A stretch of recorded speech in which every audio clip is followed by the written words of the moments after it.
Sabies que milions d'euros de fons públics per l'aigua acaben en mans d'empreses privades? Els fons Next Generation de la Unió Europea, destinats a la digitalització del cicle de l'aigua, que haurien de servir per fer una gestió més eficient i sostenible del recurs, estan beneficiant, sobretot, grans operadors privats, com Agbar, el grup FCC, Global Omnium, Acciona o Sacir.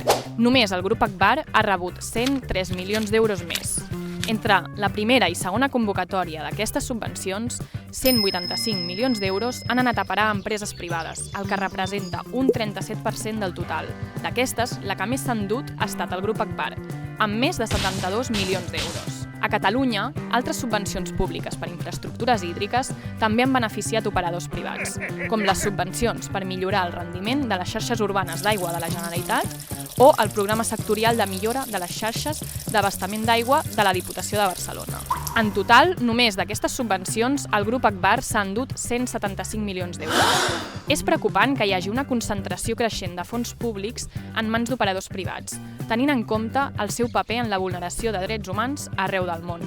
L'actuació de multinacionals com Agbar provoca vulneracions de drets humans i ambientals als països del sud global, aprofitant una impunitat corporativa que protegeix els interessos corporatius per damunt dels drets humans. Com podem garantir que els fons públics realment beneficien el conjunt de la ciutadania? Aquesta estructura de finançament continua beneficiant els grans actors privats, on els beneficis passen per davant del dret humà, que ha de ser aquest recurs essencial. A Enginyeria Sense Fronteres hem analitzat aquestes subvencions i el seu impacte en un estudi que pots llegir a la nostra web. T'hi esperem!